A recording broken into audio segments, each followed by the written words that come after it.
La paradoja fundamental de la condición humana contemporánea podría resumirse en una contradicción evidente pero raramente examinada. Nunca hemos tenido tantas herramientas para comunicarnos y, sin embargo, nunca nos hemos sentido tan radicalmente solos. Esta observación, que encuentra sus raíces en el pensamiento de Søren Kierkegaard, adquiere hoy una vigencia casi profética. El filósofo danés del siglo XIX identificó lo que llamó la enfermedad mortal, no la angustia en sí misma, sino nuestro persistente rechazo a enfrentarla, lo que en su época se manifestaba a través de la religiosidad vacía o el conformismo social, hoy adopta formas tecnológicamente sofisticadas, pero igualmente evasivas. Vivimos en una era que ha convertido la distracción en un modo de vida. Donde antes existían tabernas y salones de juego, ahora tenemos aplicaciones diseñadas para capturar nuestra atención de manera industrial. El desplazamiento infinito por feeds algorítmicos, la compulsión por la actualización constante, la necesidad patológica de documentar antes que experimentar.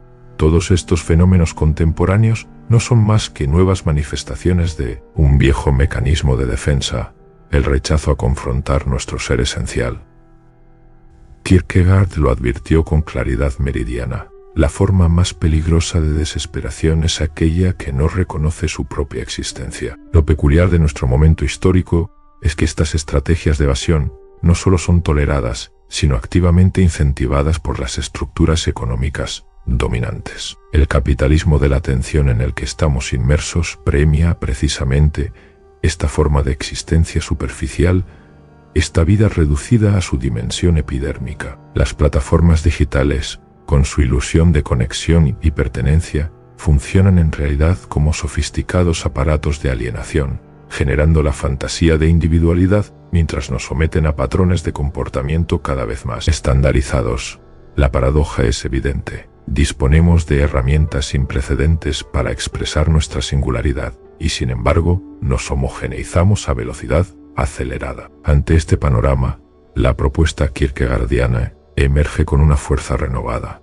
Frente a la huida perpetua, él postula la necesidad del detenimiento. Contra el estruendo ensordecedor de lo mundano, sugiere la escucha atenta de ese silencio interior que tanto nos aterra. Su concepto de angustia como umbral hacia la libertad adquiere hoy una relevancia particular. En un mundo que nos insta a medicalizar o distraer cualquier malestar psíquico, Kierkegaard nos recuerda que ciertas formas de sufrimiento no son patologías a erradicar, sino señales de que algo en nuestro modo de existir requiere transformación profunda. El conformismo contemporáneo adopta formas particularmente insidiosas. Ya no se trata simplemente de adaptarse a normas sociales explícitas, sino de internalizar voluntariamente los valores del sistema. Las redes sociales son el ejemplo perfecto de este fenómeno. Creemos ejercer nuestra libertad al personalizar perfiles y seleccionar contenidos, cuando en realidad nos sometemos a una lógica de comportamiento prefabricada. Kierkegaard identificó este mecanismo con agudeza, la tentación de disolvernos en lo público, en lo genérico, evitando así la abrumadora responsabilidad de devenir quienes realmente somos. La solución que esboza Kierkegaard no es sencilla ni reconfortante. Exige lo que él llamaba el salto, no necesariamente en el sentido religioso, sino como compromiso radical con la propia existencia. Se trata de abandonar la seguridad de las fórmulas prefabricadas, lo que debe hacerse según determinada edad, posición social o expectativa algorítmica, para abrazar la incertidumbre constitutiva de una vida auténtica. Este tránsito implica inevitablemente lo que el filósofo llamaba la enfermedad hacia la muerte, ese momento de crisis donde se derrumban todas las certidumbres heredadas y nos enfrentamos al abismo de nuestra libertad radical.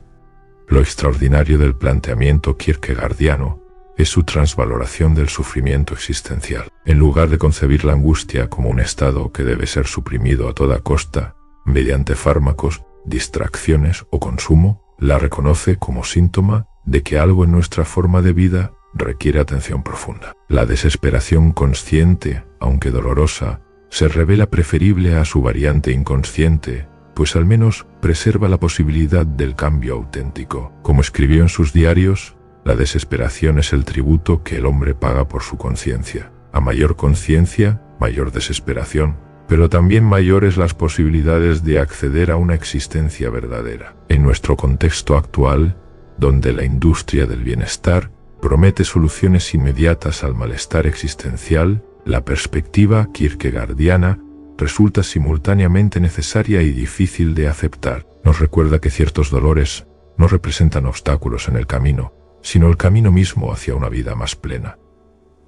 Que la ansiedad no siempre constituye un enemigo a derrotar, sino a veces una voz que debemos aprender a descifrar. Que la cura para la desesperación no reside en su negación, sino en su traversé consciente. La gran paradoja que nos lega Kierkegaard consiste en que solo mediante el reconocimiento pleno de nuestra desesperación podemos comenzar a emanciparnos de ella. Solo admitiendo que estamos perdidos, podemos iniciar el proceso de encontrarnos. En una sociedad que nos insta permanentemente al pensamiento positivo y al avance reflexivo, este mensaje suena casi herético. Pero quizás sea precisamente esta herejía existencial lo que más necesitamos en estos tiempos de certidumbres frágiles y búsquedas auténticas. Como él mismo formuló con precisión, la vida debe vivirse hacia adelante, pero solo puede comprenderse mirando hacia atrás. Tal vez nuestro primer acto de auténtica libertad consista precisamente en detener la carrera compulsiva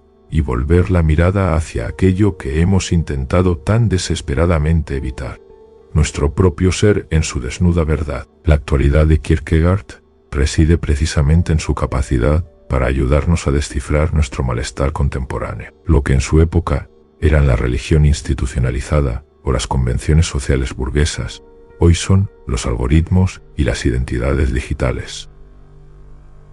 Pero el mecanismo subyacente sigue siendo el mismo: la huida de nosotros mismos, el rechazo a asumir el peso de nuestra libertad. En este sentido, su filosofía no ofrece consuelo, sino algo más valioso: una brújula para navegar el desarraigo esencial de la condición humana. Una brújula que, como sabemos, solo funciona cuando estamos dispuestos a perdernos para verdaderamente encontrarnos. Antes de cerrar este vídeo, quiero hacerte una pregunta personal.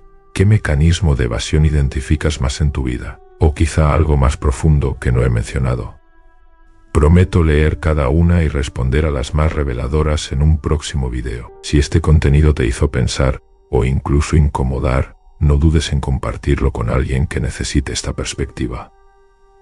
Y si aún no lo has hecho, suscríbete para más filosofía que no solo se piensa, sino que se vive.